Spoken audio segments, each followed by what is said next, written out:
through. Now the timeline, you want to say like, hey, if you wanted to start in June, right? Usually this discovery phase takes about 14 days. I'll tell you why, because although this is all I'm focused on, you've got many other things that are going on, and it is a good amount of data that you need. You need employee data, company data, workers' comp data. You have to pull about 20 or 30 different types of insurances depending on what you got. And that 14 days, I mean, it goes very quickly. It also overlaps with the engagement period in the RFP phase.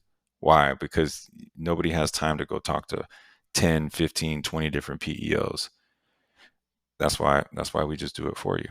Because we already have the process set up and we've been doing this for years. So the PEO engagement and RFP process, that's usually another 13 days, but not necessarily separate from the discovery phase. It kind of starts to roll together because you may work with like 3 or 4, decide you want some more, and that whole process goes, it goes like that. So then the financial analysis, right, that's about 15 days. Why? Well, when you get all the numbers back, I mean, you can digest and get your benchmark for where you're at today. But really what you want to rip apart is the medical insurance, the workers' comp, and the admin fees.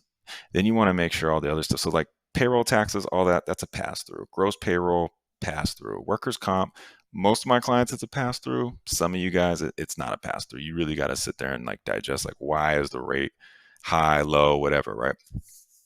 And the reason that you want to spend a lot of time on the financial analysis is many of these sales reps, many of these companies, sales managers, all that, they'll show you a savings, but you're going to get what they call a savings in different formats. They may do something slick like say, hey, you know what? I know that your renewal is January 1st for your medical, so there's going to at least be a 11%, increase. When even though the industry standard's about 7, they may say, oh, it's going to be 11% increase. We know because I had a client that got 11% from, the other PEO last year. So you got to know the tricks of the trade to figure out where they're getting the savings from. So really, if we're going to keep it simple, you want to look at the admin fee, right? You look at the admin fee, and then the next piece you look at is what is the insurance costing? Because those are the two highest variables that you have, and you'll have the most control with the PEO. That's really what you're going there for, is those two fees to be mitigated. Now, the PEO selection phase, that takes 36 days. Why? Well, let's break that down real quick. You basically want to co-author the selection criteria if you haven't already done it in the discovery phase. But I recommend doing it in the selection phase because now you've had an opportunity to think about it.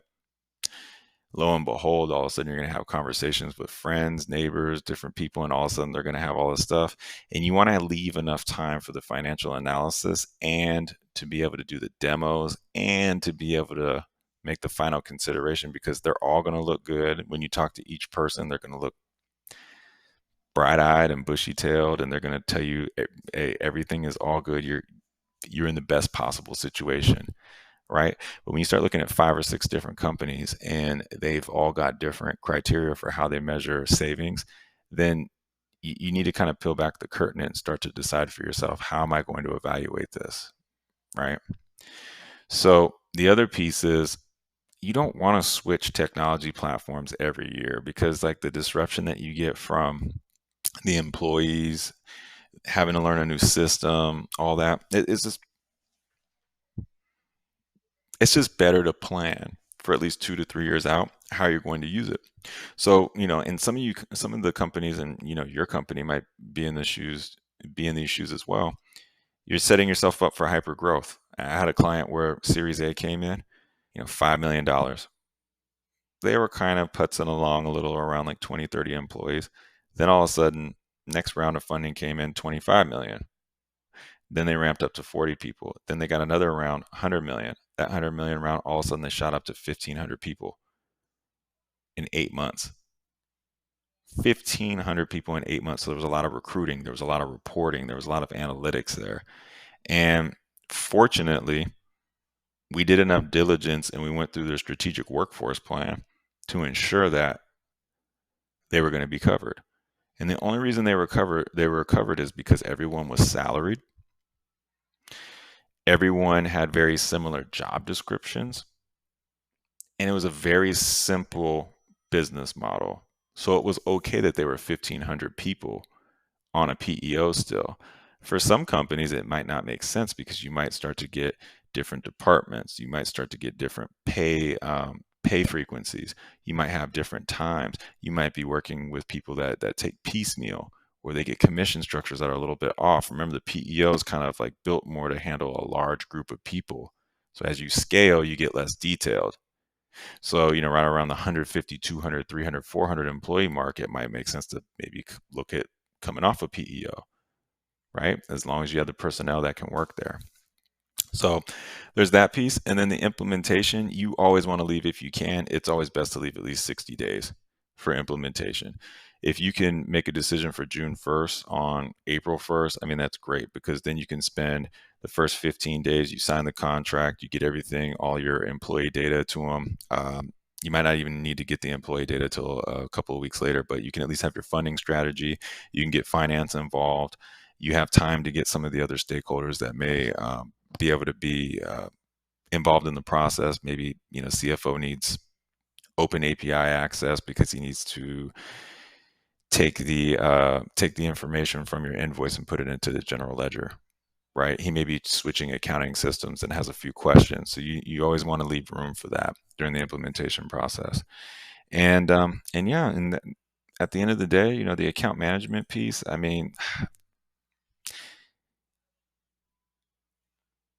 it's important for you to manage your account and stay on top of your PEO to make sure that you're getting all the service that you paid for, because you do pay a lot in admin fees. However, it pales in comparison when you look at hiring an employee to manage that. When you look at the cost of most mistakes for not having a PEO, and the cool thing about the PEOs is they do take on and assume some of the liability and risk, especially on the EPLI policy, or if somebody's unemployed in most states, and there's an unemployment claim, it goes to the PEO and it goes to you.